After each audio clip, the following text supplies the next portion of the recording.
Olá, boa noite. Estamos chegando mais uma vez até você com Falando Sério. Este nosso encontro semanal nas noites de terça-feira e nas nossas reprises, aqui na TV Sete Lagoas, o nosso canal comunitário. A cada semana procuramos trazer pessoas, assuntos que possam agradar a você, que nos prestigia com a sua audiência. E hoje estamos mais uma vez com satisfação recebendo Márcio Vicente da Silveira Santos. Eu poderia chamar de jornalista, publicitário, escritor, ex-secretário municipal de cultura, ufólogo, uma série de definições ou atribuições do Márcio Vicente. Mas vamos simplesmente pensar que é um grande contador de causos. Que resumindo tudo, dá um verdadeiro pod-track, né? Oswaldo, é um privilégio estar aqui participando do seu programa, recebendo o seu convite. Espero que a gente traga alguma novidade, alguma coisa de interesse, né?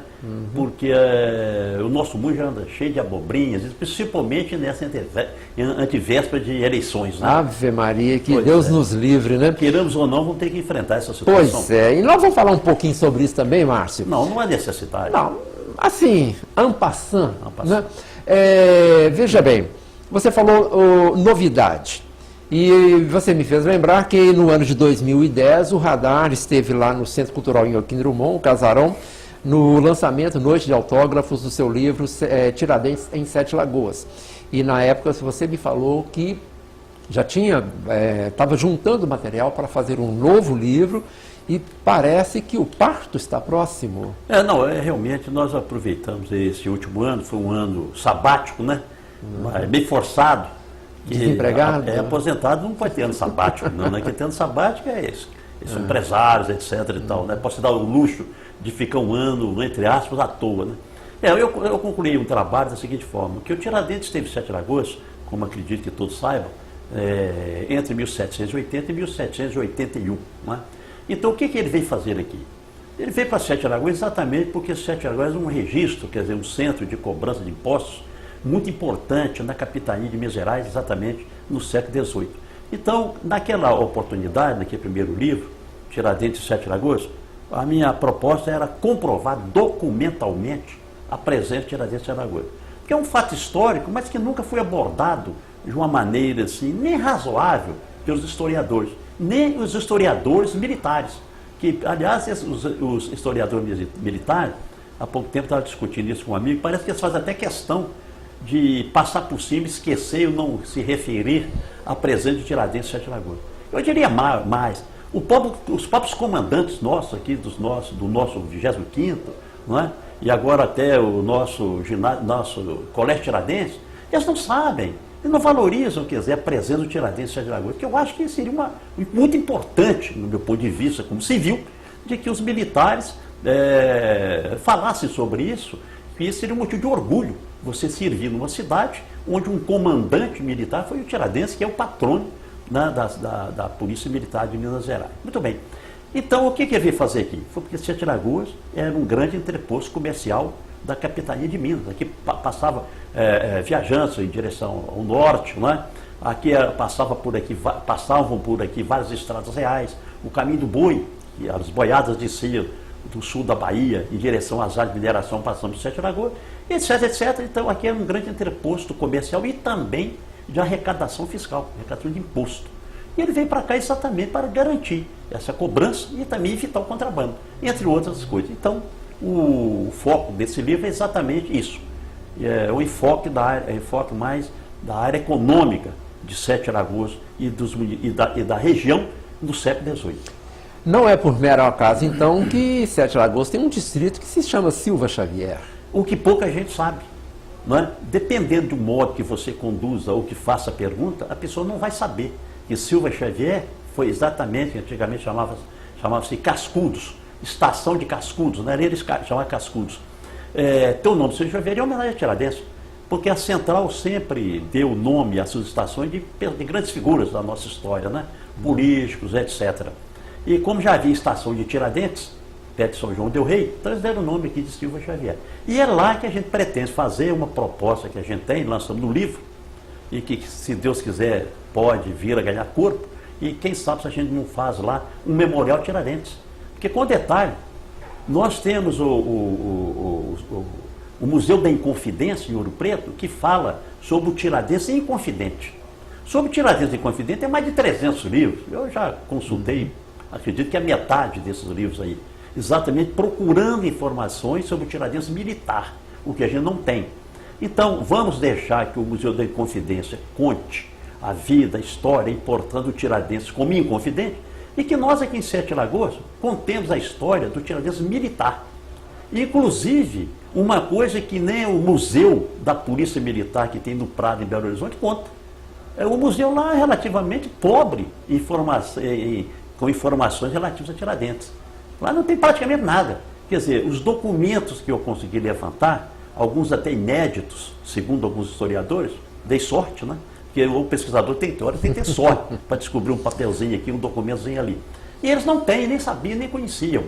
Então, quer dizer, eu acho que Sete Lagoas poderia suprir essa necessidade da historiografia mineira e até do nosso civismo. E nós temos aqui o Memorial Tiradentes. Por que não? Márcio, Tiradentes é uma figura controversa, porque ao mesmo tempo que ele é um herói, é o patrono da Polícia Militar de Minas Gerais, é chamado protomártir da Inconfidência. Patrono civil da nação brasileira. Patrono civil, exatamente. Mas também existem aquelas pessoas que querem vender a imagem de um inocente útil que entre tantas pessoas letradas lá em Vila Rica, ele foi usado. Né? Cláudio Manuel da Costa, aquela turma toda. Então, é necessário resgatar isso, né? Porque ele não é essa pessoa simplória que algumas pessoas tentam pintar. É exatamente isso. É falta de conhecimento da nossa história, sabe? E principalmente da história do Tiradentes militar. Porque todo o foco é feito sobre o Tiradentes Inconfidente. Com isso que você disse. Lá nós tínhamos embargadores, juízes, coronéis, não é? Grandes proprietários rurais, grandes fazendeiros. Mas tem um detalhe, é falta de conhecimento, que tem um detalhe muito sério no Tiradentes. Vamos dizer assim, em questão de riqueza. O Tiradentes possuía mais bens do que o comandante dele do regimento de cavalaria. Ele tinha bens, ele tinha uma farmácia, ele tinha 2 datas minerárias, não é? Ele tinha recursos financeiros. Quando foi apreendido, quando houve a devassa e os bens dele foram arrolados, ele tinha mais dinheiro do que do que o Tomás Antônio Gonzaga, que era o grande poeta da Inconfidência, não é? Outra coisa que o Tiradentes tinha também, inteligente. Você vê o seguinte, ele era o único, em Minas Gerais, na capitania, havia 2 pessoas que tinham um dicionário francês. Ele era possuidor de um exemplar. Ele lia alguma coisa em francês, porque ele era dentista prático, mas ele aprendeu a profissão com o tio dele, que era dentista prático também, que não havia no Brasil faculdade de odontologia, mas que usava um livro editado em francês, ensinando técnicas, né, de odontologia. E o Tiradentes tinha esse livro e aprendeu muita coisa na prática, mas também estudando esse livro. Ele sabia rudimentos de francês também. Agora, outra coisa que pouca gente sabe, o Tiradentes chegou a propor para o Rio de Janeiro, que era a capital, né, o Rio de Janeiro, um sistema de abastecimento de água. Quer dizer, ele sabia, tinha conhecimento de engenharia. Chegou a propor também um sistema de instalação de moinhos públicos para atender a população pobre do Rio de Janeiro. Ele encaminhou um pedido à dona Maria I, rainha de Portugal, para instalar no Rio de Janeiro trapiches. Ele queria criar ali alguns depósitos para importação e exportação de mercadorias. Não é? Quer dizer, o Tiradentes tinha conhecimento. Agora, como ele era um alferes, uma patente subordinada, não é? Ele não tinha esse prestígio. Mas se você analisar, por exemplo, os autos de devassa, que é todo o processo que conduziu à Inconfidência, né? Quer dizer, o julgamento e a condenação de Tiradentes, você vai ver o papel que ele desempenhou. Ele era sinceramente e absolutamente o líder do movimento. Só que eles tinham mais medo, por incrível que pareça, a devassa tinha mais medo do padre Rolim, que é aqui de Diamantina, do que Tiradentes. Tanto que o Tiradentes foi ouvido pelos juízes da devassa 11 vezes, e o padre Rolim 18 vezes. Porque o padre Rolim tinha um detalhe, ele tinha 200 escravos, quer dizer, comandava diretamente 200 escravos, e produzia pólvora em Diamantina. Então, quer dizer, que ele tinha condição da revolta de entrar com 200 negros armados e ainda com pólvora, para poder ajudar na resistência. Então, nós precisamos de reler a história da Inconfidência Mineira para entender realmente o papel que Tiradentes desempenhou. E a escola está fazendo bem está cumprindo bem essa missão? Não está, exatamente não está. E o pior de tudo é o seguinte, que existe uma nova historiografia paulista, querendo, não de hoje, de há muito tempo, descaracterizar exatamente a importância do Tiradentes. Mas por uma questão muito simples, porque é o herói nacional que nós temos, é Tiradentes. Qual é o herói nacional que nós temos? É Tiradentes. Em São Paulo não tem nenhum. O Rio de Janeiro não tem nenhum. Nós tivemos Zumbi do Palmares, tivemos o Índio, Camarão lá do Pernambuco, com aquelas revoltas, etc. Mas nenhum Garibaldi no Rio Grande do Sul.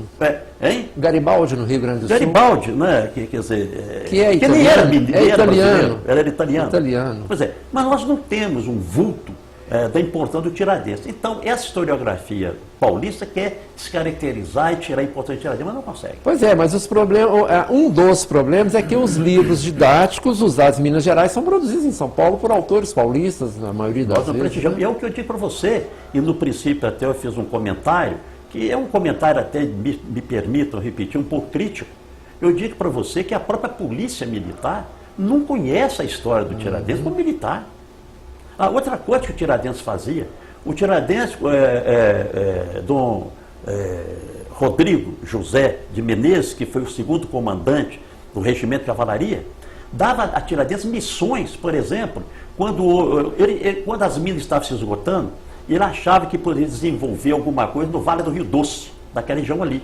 Ele mandou Tiradentes comandando ali uma guarnição para levantar plantas da região, ver a possibilidade de navegação dos rios, ver onde que poderia fazer mineração, onde poderia ser colocada fazendas, o que poderia ser explorado naquela região ali, etc. e tal. Quer dizer, o Tiradentes, e além do conhecimento de mineralogia, ele conhecia de botânica, conhecia de outras ciências, etc. E era um cara muito inteligente e produziu um relatório para o governador. Quer dizer, ele recebia missões especiais pela inteligência dele, apesar de ter uma patente subalterna, que falava que é porque não tinha comadres. Porque na época, as promoções não eram feitas muitas vezes pela capacidade do militar. Sim. Ele tinha que ter pistolões, né? Na época? Já na época dele já era assim. E até falava isso, eu não tenho comadres. Quer dizer, ele sabia, evidentemente. Então, Rosaldo, para concluir, o nosso próprio batalhão aqui, 25º, tem que saber, porque muitas vezes eu mandei correspondência. Então, esse livro, Tiradentes Sete Lagoas, é uma história curiosa. Eu queria doá-lo ao comandante da época aqui, para que ele fizesse uma distribuição a todos os batalhões de Minas Gerais.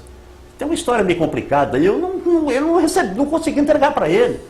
Tanto que eu fui convidado a visitar o comandante-geral da polícia era o coronel Renato, estive lá com ele para falar 15 minutos e fiquei 1 hora falando sobre Tiradentes direitinho e tal. Ele até me fez um desafio para escrever história de Tiradentes militar. Eu falei, não, coronel, quem sou eu? Eu não tenho engenho, nem arte, nem possibilidade. Eu falei, mas eu indico para o senhor aqui 3 coronéis, meus amigos, que poderão cumprir a missão. Muito bem.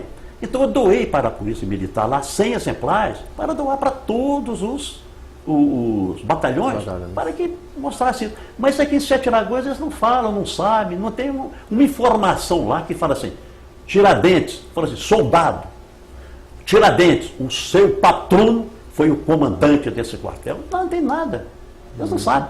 É lamentável, né? Agora eu espero que esse ginásio que nós temos, esse colégio Tiradentes aqui em Sete Lagoas, que eles ensinem isso. Porque as escolas públicas de Sete Lagoas também não ensinam, não. Aliás, não ensina praticamente nada da nossa história. Realmente, eu acho que tem que estudar, assim, tem que começar a estudar a história do município. Rosaldo, a história do bairro, do município. Eu nunca consegui, como secretário de Cultura, conseguir colocar no currículo escolar, nem das escolas municipais, o ensino da nossa história. Uma coisa medida absurda. Que seria razoável. É uma coisa absurda, porque eu vejo, vamos pegar uma coisa muito simples. Coloque um adolescente no seu carro e saia pelas ruas de Sete Lagoas e escolha ruas que têm nomes de pessoas que moraram aqui em Sete Lagoas, de alguma forma mereceram hoje ser nome de um topônimo. Pergunta, quem foi? Ela não vai saber. É verdade. Porque não aprende. Não é porque ela não quer saber, porque não aprende. Onde está a fonte? Não se ensina, não se aprende. É verdade. E outra, não se prestigia também, não. Por exemplo, você que produz livros de pesquisa histórica, é um sacrifício que você faz, de certa forma, é um diletantismo. Você sacrifica para fazer isso também. Você gasta, você investe, né? Você anda, por exemplo, para esse novo livro que eu estou fazendo, que é pronto, etc. Claro, eu fui várias vezes a Ouro Preto, fui a Diamantina, fui ao Rio de Janeiro, passei tempo no Arquivo Público Mineiro, tempo na Biblioteca Pública de Bessa, esqueci o nome, falar de Luiz de Bessa. Luiz de Bessa, lá na biblioteca várias bibliotecas, etc., tentando descobrir algum material exatamente que me fosse útil, lendo livros, né? Procurando informação. São João del Rei, fui várias vezes a São João del Rei também, fazer pesquisa lá, etc. e tal. E quando a gente chega a uma conclusão dessa, como é que você vai publicar? Você tem que bancar isso, rapaz, porque não tem patrocínio. Não tem quem vai te patrocinar. Você não acha patrocínio. A não ser que você saia mendigando aí, R$200 aqui, R$200 ali. Esse livro Tiradentes, por exemplo, eu fiz 1000 exemplares e distribuí 500 de graça. Além dos 500 que eu distribuí de graça, ainda paguei o porte correio, R$6 em cada um para mandar para os outros. Mas mandei para todos os institutos históricos do Brasil, várias academias de letras, vários historiadores, fiz distribuição de 500 livros e gastei R$3.000 com essa brincadeira. Eu gastei. Agora, nós somos uns condenados à pena da pena, como diria Joaquim Drummond. Né? O que nós ganhamos com isso? Apenas o intuito, o interesse. Nós não somos heróis, não. Sabe? E nem somos bonzinhos, não. A gente faz o que gosta, sacrificando a família da gente. Então eu fico gratificado exatamente pela oportunidade de eu poder fazer isso e ter a compreensão da minha família.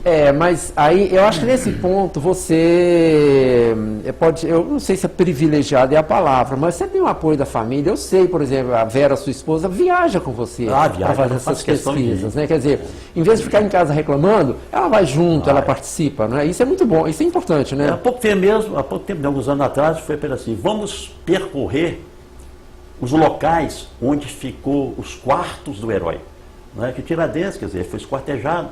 Então nós fizemos umas viagens em todo lugar que tinha ficado a perna, a cabeça, evidentemente, em Vila Rica, né? Mas ficaram os braços, as pernas do Tiradentes. Nós fomos visitar no lugar, ficamos lá, pesquisamos, conversamos, descobrimos coisas interessantes, de ver o seguinte, por exemplo, nós visitamos em Paraíba do Sul, um distrito antigamente chamava Cebolas. Na época do Tiradentes, chamava Cebolas, fica ali na Mantiqueira. Cebola, da beirada do Rio Paraibuna, por ali. Chama Cebola. Hoje chama Inconfidência. Lá tem um museu histórico sacro de Tiradentes, porque lá ficou depositado o braço esquerdo dele.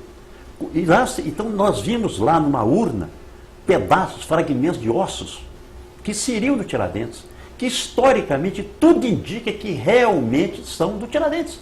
E atrás disso tem uma história interessantíssima, uma história bonita, interessantíssima, que a historiografia mineira não divulga e às vezes até nem conhece direito. Interessantíssimo. E mostrando aí já também, como você falou, nós falamos que o Tiradentes era um cara inteligente, etc e tal, mas também o Tiradentes era um grande namorador. E ele tinha uma namorada lá. Então o motivo do braço dele lá ter sido preservado, tem essa história que é muito interessante. Queria dizer uma coisa, Rosal. O Tiradentes é um cara tão inteligente, então ele tinha uma estrutura tão importante para fazer a propaganda da independência da independência do Brasil, afinal de contas, que ele tinha, e ele era o único que em Minas Gerais possuía um exemplar das leis constitucionais dos Estados Unidos, só que era escrito em francês, as leis dos Estados Unidos. Quer dizer, logo depois, então ele tinha isso em francês. Então ele chegava numa cidade, por exemplo, como Sete Lagoas, procurava uma pessoa influente, importante, por exemplo, como o professor Rosaldo.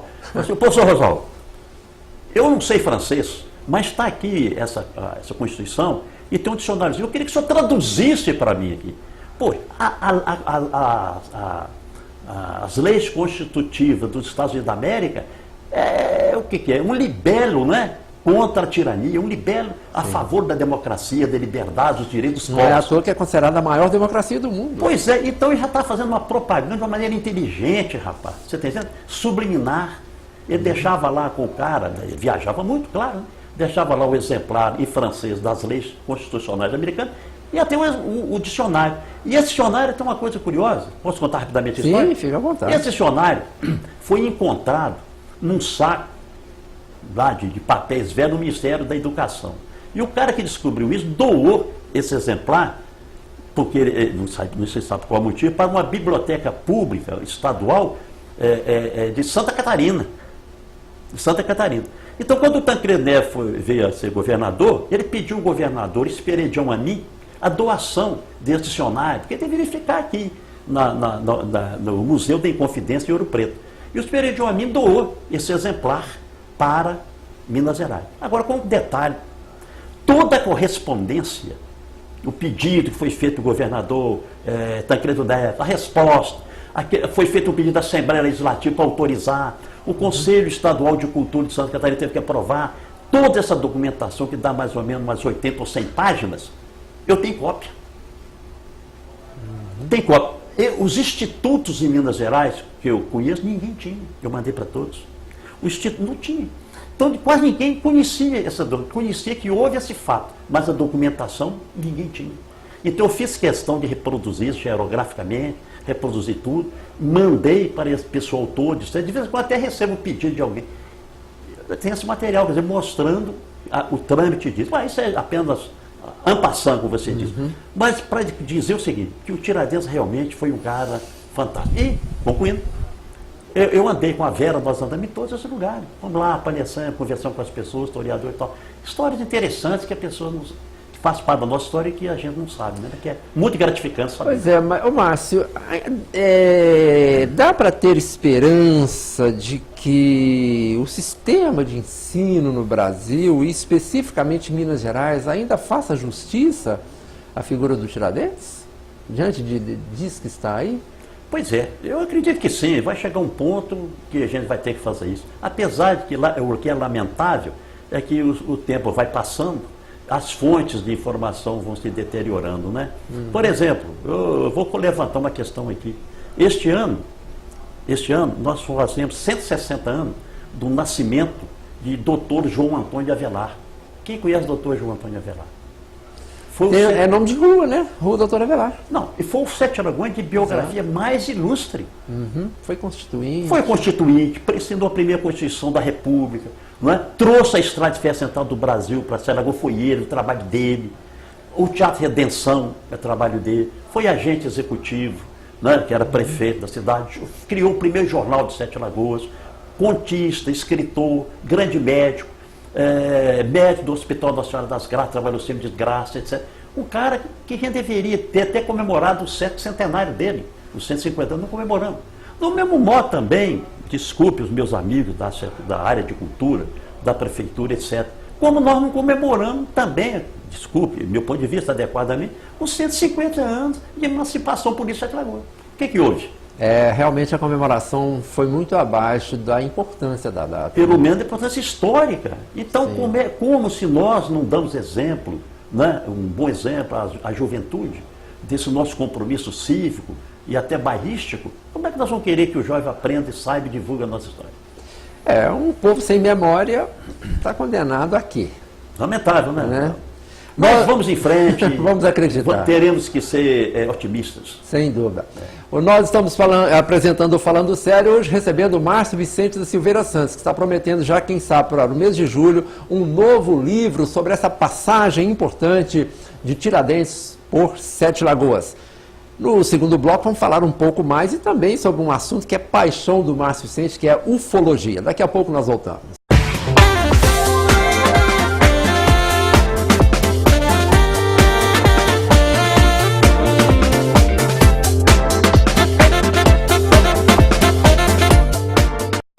Voltamos com Falando Sério. O nosso convidado de hoje, Márcio Vicente da Silveira Santos. Nós ocupamos grandes partes do primeiro bloco, se não na íntegra, para falar de Tiradentes, o próximo livro que o Márcio Vicente vai lançar. Só para fechar isso aqui, Márcio, eu sei que você já foi convidado, por exemplo, para falar sobre Tiradentes em São João del Rei, para ficar num exemplo só, com convidados do Brasil inteiro. E na cidade que você adotou como sua terra, porque você é pirapamense, você nunca teve essa honra, né, de ser convidado, Sete né? Lagoas, né? Rosaldo, pois é uma coisa curiosa, eu acho fico até procurando, até não procuro tanto não, com razão. Por exemplo, eu não admito a possibilidade de os nossos comandantes militares da Polícia Militar, né, não conhecerem a história de Tiradentes.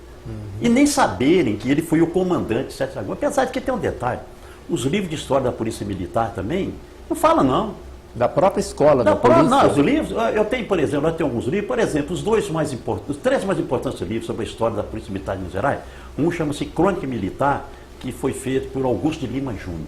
Essa é a matriz, todas as informações estão ali, e todos vão ali buscar informações para escrever sua Polícia Militar.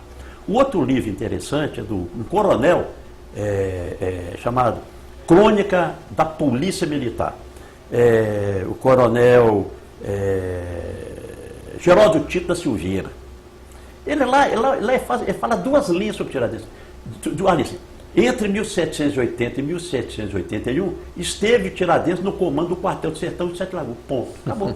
O outro livro também importante, que isso chama Crônica da Polícia Militar, fragmentos da história da Polícia Militar, que é do outro coronel, Geraldo Tito, não sei o que parece, também, só que ele fala o seguinte, Tiradentes esteve em Sete Lagoas em 1781, comandando o quartel de Sete Lagoas, boca de entrada do setor. Quer dizer, eles só mudam a frase que o outro escreveu, mais nada. Quer dizer, mas então, mas pelo menos essa informação deveria ter. Então, eu podia dizer para você o seguinte, eu nunca fui convidado para falar lá para o pessoal da Polícia Militar, aqui, afinal de contas aqui um batalhão, sobre Tiradentes e Alagoas, nunca. Também não faço questão de não me proponho aí não. Estou à disposição de qualquer um, evidentemente, que eu acho que isso é importante para Sete Lagoas. Muito bem.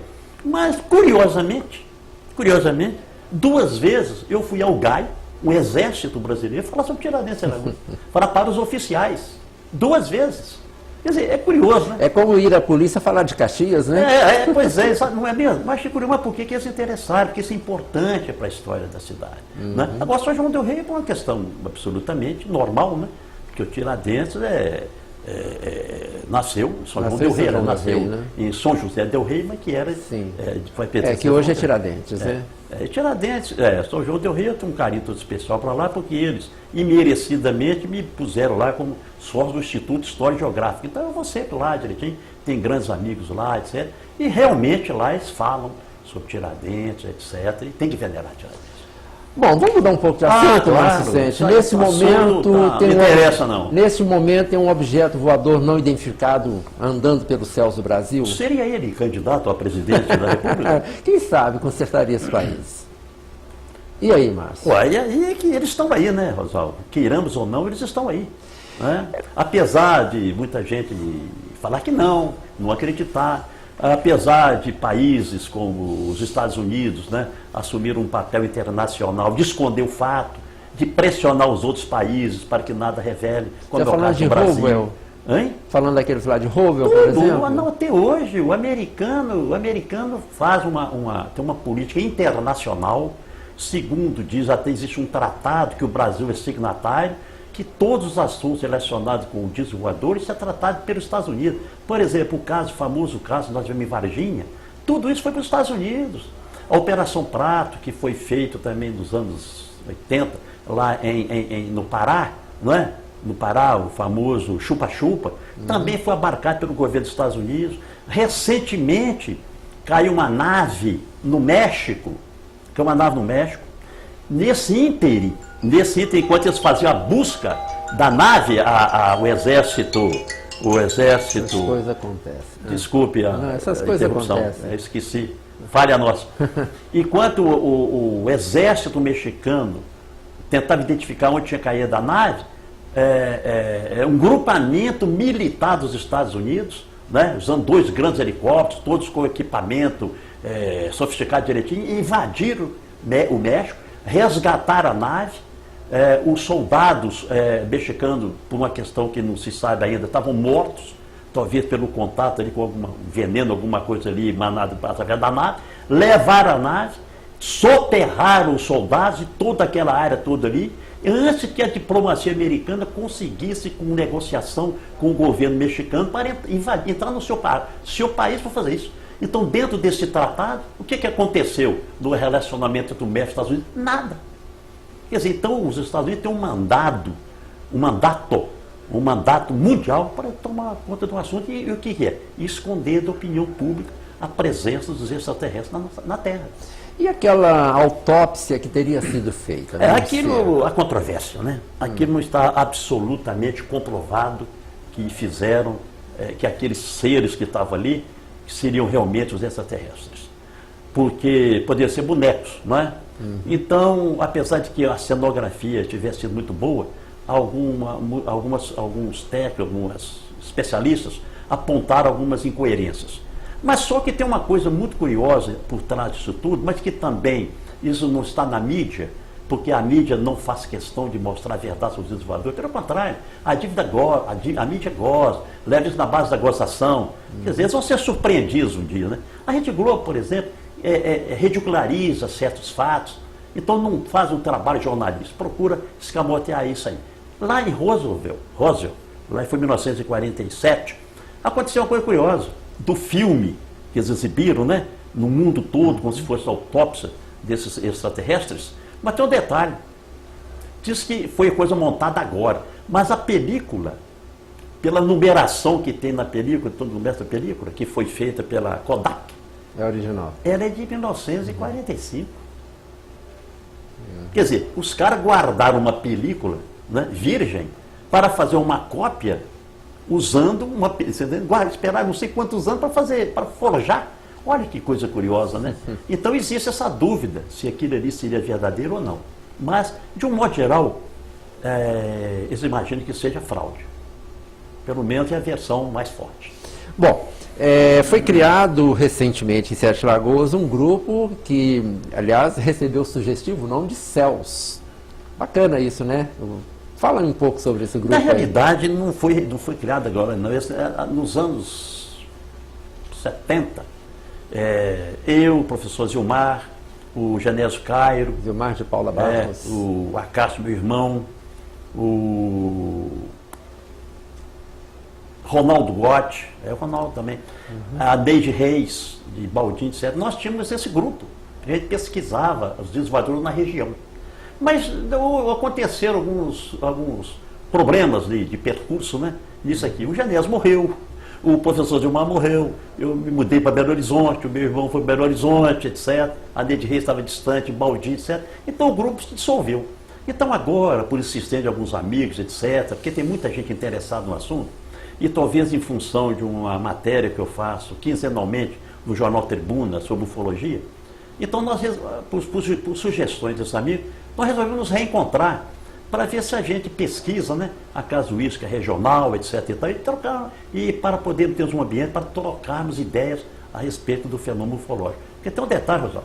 Sete Lagoas, mais precisamente a região de Baldim, essa área que está entre o Rio das Velhas e a Serra do Cipó, essa região é uma área onde se registra um volume de ocorrências ufológicas mais evidente do Brasil. A movimentação ufológica na região é muito intensa, não é tanto quanto a década de 70 e 80, mas continua muito forte. Existiria alguma razão, alguma explicação científica? Não se sabe. Esse é que é o grande problema. A gente imagina que seja a possibilidade de essas naves se esconderem em algumas cavernas, né? Apesar de que muitas delas nem precisam de caverna, porque elas são praticamente, elas se desmaterializam, e há muitos relatos, inclusive na região aqui mesmo, das naves se dirigindo em altíssima velocidade em direção à Serra do Cipó e desaparecem. Quer dizer, elas entram para dentro da serra. Quer dizer, isso é uma coisa incrível, né? Essa tecnologia dele é incrível. E também poderá ser, talvez, algum minério estratégico, né? Que nós temos por aí e que eles venham pesquisar isso. Mas não existe ainda, Oswaldo, lamentavelmente, uma explicação por isso, não. Por que nós temos mais aparições nos Estados Unidos? Talvez porque ali existe existe uma relação mais íntima entre as autoridades militares dos Estados Unidos com os extraterrestres para transferência de tecnologia. Não é? Existe também essa possibilidade. Aliás, existem muitas evidências apontando nesse sentido. O americano utiliza muita tecnologia ali, claro, adaptada ao nosso conhecimento. Porque os conhecimentos que eles têm, acredito eu, são muitíssimo mais avançados. Né? Algumas transferências são feitas de acordo com o nosso entendimento, a nossa possibilidade de assimilação desse conhecimento. E eles também não vão ensinando tudo, né? Claro. Uhum. Agora, esse grupo, né, o nome CELS é uma sigla, né? É Centro de Estudos Ufológicos de Sete Lagoas. Uhum. E vocês se reúnem periodicamente, De né? 15 em 15 dias, por exemplo, no próximo sábado, agora, dia 10, nós estaremos reunidos na praça de alimentação do shopping Sete Lagoas, aqui o shopping Lagoa, do centro, na praça de alimentação, das 9 às 11 horas. E é aberto para quem quiser participar. Quem aparecer lá será um motivo de grande satisfação para nós. E o que acontece nesses encontros? Na realidade, nós estamos recomeçando, né, agora. Então a pauta é o seguinte: durante 15 minutos ou 20 minutos, alguém do grupo aborda um tema de interesse geral e a gente discute o assunto. E também há muitas informações pessoais, né? Há muitas contribuições assim, da experiência de cada membro do grupo. E tem realmente coisas muito interessantes, quer dizer, muita gente pesquisando e sendo aquinhoadas, sendo beneficiadas e sendo sorteadas, né? Com alguns contatos até de maneira muito sofisticada na região de Sete Lagoas. Inclusive, imaginava eu que a casuística melhor nossa aqui fosse da região de Baldim, pelo menos era o nosso campo mais de pesquisa, né? Em função das informações que chegavam para nós, isso nos tempos antigos. Agora, é na região aqui de Cachoeira, Inhaúma e Fortuna. Tem casos lá muito interessantes e que brevemente nós vamos começar a divulgar isso. Estão deixando maturar. E foi criado também um grupo de WhatsApp, né, para troca, né, de informações, impressões. Né? Depois nós vamos avançando nisso. Mas é um privilégio receber qualquer pessoa, das 9 às 11. Começa às 9, a hora que o shopping abre, 11 horas acaba. E você continua escrevendo. Ô Fosal, curioso, vem gente de Inhaúma, Fortuna, Cachoeira, Pedro Leopoldo e Belo Horizonte participar do nosso encontro aqui, além de Sete Lagoas. O grupo está crescendo, então. Eu já fui convidado, né? Eu estou nesse grupo de WhatsApp e eu vou, qualquer dia desse, eu apareço lá. Isso é muito importante. Porque é claro que eu tenho um conhecimento muito pequeno em relação a isso. Até porque nunca me dediquei a isso, né?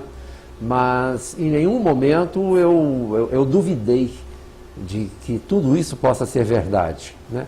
Porque, por exemplo, você imaginar, por exemplo, pega aqui um autor que eu li lá na década de 70, Erich von Däniken, né? Pergunta, eram os deuses astronautas? Ele coloca indagações ali que bota a gente para pensar, não é? O von Däniken, eu falo que os dois, desculpe eu fazer um comercial, né? Os dois ufólogos mais importantes do mundo eu os conheci, né? Pessoalmente, peguei na mão dele. O do von Däniken eu tenho até autógrafo dele em 2 livros. O von Däniken direitinho. O von Däniken teve uma importância muito grande para a ufologia, porque ele foi um grande divulgador. Quer dizer, ele tirou a discussão dos grupos muito restritos, muito secretos, e popularizou a ufologia, né? E popularizou. Então hoje ninguém pode dizer que não conhece a ufologia, pode não acreditar. Mas o von Däniken teve essa importância muito grande na ufologia. Agora, tem gente que não acredita, mas é um detalhe, Rosalvo. Eu estava comentando um dia desses com um professor de economia sobre essa possibilidade. Falei sobre a possibilidade de mundos habitados e da possibilidade desses mundos terem uma civilização evoluída e a possibilidade dessa civilização estar visitando a Terra. Nós fomos à Lua há 60 anos atrás, né? Estamos preparando agora uma viagem a Marte. Sim. Vai ter uma sonda agora em junho, sobe uma sonda em direção a Marte, americana, e que para lançar uma missão tripulada em 2030. Quer dizer, estão preparando. Agora, a nossa primeira viagem espacial tem 60 anos. Você já imaginou onde que nós estaremos daqui a 600 anos? E daqui a 6.000 anos? E uma civilização que está avançada em relação a nós 10.000 anos? Porque o nosso tempo é diferente do tempo de outros planetas. Não é isso? E agora tem um detalhe. Então vamos discutir o assunto aqui rapidamente sobre o cara, esse cidadão, ele é ateu. Então eu falei para ele, olha, tudo bem, se você é ateu, não há problema, eu vou discutir isso. Mas se a natureza foi capaz de criar esse universo que nós temos hoje catalogado cientificamente 250 bilhões de galáxias. Só a nossa galáxia tem 150 bilhões de sóis, estrelinhas como o Sol, e em torno dos quais giram planetas. Será que a natureza que construiu toda essa grandiosidade não teve, a situação acontecendo na Terra não se repetiu em outros lugares? Porque só um, Por que só uma poeirinha pequenininha nesse universo todo, E quem é o homem? Com 70, 80 anos já está morrendo. Ele pega uma pneumonia e morre. Está cheio de doenças. Nós somos a suprema criação da natureza? Muito bem. Já se você for deísta, você crê em Deus, será que Deus ia criar toda essa grandiosidade, coisa fantástica, ia colocar o ser humano, que inclusive, segundo a Bíblia, né, depois não vou nem entrar nessa discussão não, seria criado à sua imagem e semelhança, só aqui na Terra? Esse Deus, falei com esse professor, dentro da sua especialidade, seria o pior empresário de custos-benefícios do mundo, porque ele faz uma coisa tão grande e põe gente só aqui. É a mesma coisa um cara que tem um potencial de fazer uma rede de supermercado, de 200 supermercados, põe só um armazenzinho lá no meu bairro. Quer dizer, o custo-benefício seria, esse Deus seria um péssimo empresário.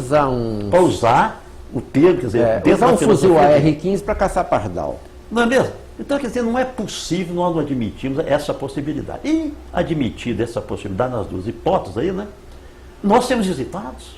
Se nós já fomos à Lua, estamos preparando para ir a Marte, eu não sei onde nós estaremos indo daqui a 1000 anos, de acordo com a tecnologia que nós fomos conseguindo agregar. Até porque a idade média da espécie humana vai aumentar. Mas também tem isso, né? E também o conhecimento vai ficando. Sim, e outras gerações vão aproveitando, né? Vão aproveitando. Agora imagina, se nós temos essa curiosidade, alguém também pode ter alguma curiosidade em relação à Terra. E segundo pesquisas, estatísticas da ufologia, nós temos hoje, aliás, um cidadão brasileiro, um pesquisador, lançou um livro onde ele mostra, ele pesquisou 7.400 casos de todo mundo e localizou 46 tipos diferentes de seres que visitam a Terra, e extraterrestres. 46 tipos diferentes. Formas de vida diferentes. Tem humanoides, tem insetoides, né? Parece inseto, tem tipos robô, tem alguns anômalos, horrorosos. Quer dizer, tem várias civilizações nos visitando. Com qual propósito? Não sei. E ele alega o seguinte, alguns estão apenas de passagem, fazendo um tour pela galáxia. São turistas. Tem um planetinha bonitinho ali, azul e tal. Tem umas espécies ali, vegetais, minerais, animais, tá? Eu vou embora. Outros estão aqui nos acompanhando, cientificamente. E outros talvez estejam aqui, aí já entra a ufologia, mística, né? Estão aqui nos ajudando, nos monitorando, ajudando o nosso progresso, no nosso processo de desenvolvimento mental, espiritual, etc, etc, etc. Então a ufologia hoje é um campo aberto, a especulação, né? E a participação de todos. Pois é, mas falando especificamente então, desse grupo CELS, mesmo um leigo que não entenda, pode ir lá e vai entender a linguagem que vai ser usada lá. Eu, por exemplo, eu faço questão, toda vez eu levo, de colocar à disposição meus livros. Toda vez eu levo lá uns 10 livros, levo umas 10 revistas, para o pessoal ficar à vontade. Quer dizer, a minha bibliotecazinha, eu faço questão, eu gosto que me devolvam para me prestar para outra, né? Mas está à disposição. Então, eu acredito que eu tenho uma bibliotecazinha razoável sobre ufologia, através de livros, revistas, recortes de jornais, publicações que eu guardo. Então, eu tenho o prazer de ceder isso aí. E essas matérias que você escreve no Jornal Tribuna são resultado dessas suas vivências e também você usa essas referências bibliográficas? Claro. Antigamente, eu me falo, aliás, eu indiretamente, eu pertenço, sou espécie de um sócio honorário de um grupo de pesquisa de Belo Horizonte, que é muito importante, é o FOTRANS. É um grupo muito importante, inclusive com conceito nacional, com grandes contribuições à pesquisa e tal. Eu falo que eu não sou mais pesquisador de campo, como era. Eu não tenho mais idade para isso, não tenho mais disposição para isso, não. Quer ir pesquisar no campo, participar de vigílias, por exemplo, entrevistar pessoas. Eu fazia isso muito. E todo o material que eu recolhia, e naquela época era meio complicado, porque não tinha a tecnologia que nós temos hoje. A gente fazia slide, né? Uhum. Fotografia era de preto e branco, etc. Então, eu deixei de ser um pesquisador de campo, eu sou mais um divulgador da ufologia. Então, o que você falou, eu junto algumas informações, coloco ali alguma coisa que eu conheço e faço um copydesk aqui e ali direitinho, reescrevo de uma linguagem, evidentemente, popular. Entender também que eu não tenho condições de fazer uma linguagem mais apurada, não sou escritor de ufologia, mas para informar o povo a respeito da nossa paraciência, né? Ufologia. Porque, queiramos ou não, é um assunto atual e que nós nos preparemos, porque está muito próximo um encontro aberto. Um encontro aberto, não é esse negócio de pensar, está descendo uma nave ali, alguém se encontrou com um ET, muitas vezes foi raptado, abduzido, né, andou pela nave, foi submetido a uma experiência genética. Não. Contato abertos, descerem, para fazer contatos abertos com a humanidade. Isso não foi feito por vários motivos. Porque pode dar um impacto muito grande na religião, evidentemente. Pode dar um impacto até na economia. Por exemplo, no ano passado, o Fórum Econômico de Davos, né, discutiu, houve um painel discutindo como será, não é como seria, não, como será o nosso relacionamento comercial com essas civilizações extraterrestres. A ONU já criou um departamento, um setor, para exatamente imaginar como é que seriam programadas esses encontros. Hoje nós já temos uma ciência chamada direito interplanetário, estudando exatamente como que nós vamos sistematizar esse nosso relacionamento. Do ponto de vista militar também, eles estão aí. Quer dizer, queiramos ou não, desde muito pouco tempo, poucos anos, nós vamos ter um contato aberto, que nos preparemos para isso, porque vai pegar muita gente desprevenida. Mas não você, né? Não, eu não, porque eu também não sei para quando, né?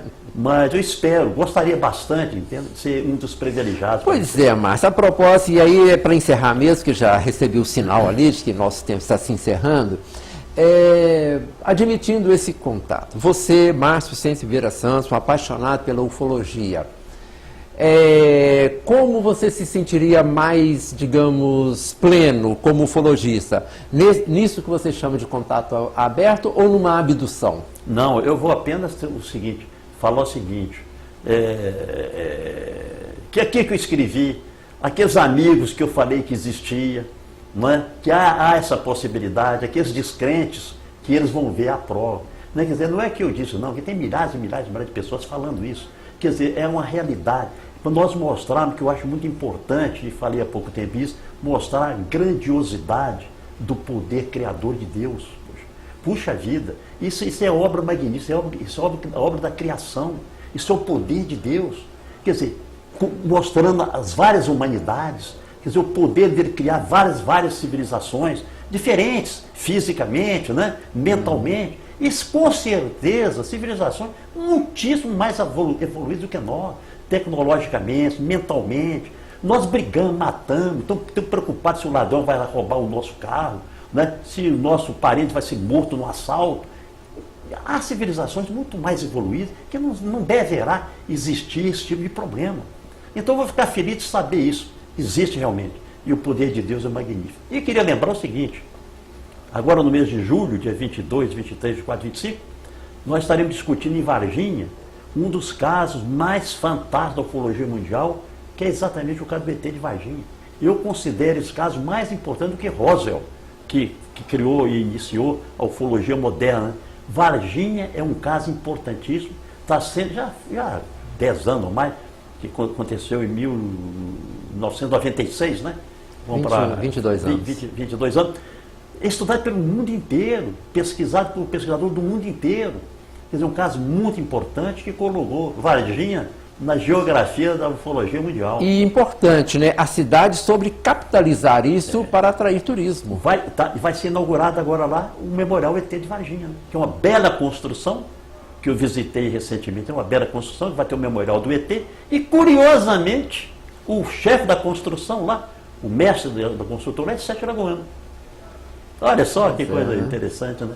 O chefe lá dos construtores lá, chama, o encarregado da obra, é Sete Lagoas, com quem eu conversei bastante tempo. Então você vai estar lá em julho. Ah, claro, eu não vou perder esse rodado. Eu já perdi a oportunidade quando houve o evento. Aliás, um dos arrependimentos que eu tenho na vida, eu lembro que quando eu vi a notícia pela televisão, eu liguei para o Birajara Franco, que é um grande pesquisador, etc e tal, que pesquisou o caso lá, eu liguei para ele e falei assim, venha para cá, rapaz, o caso aqui é importantíssimo, e eu não fui.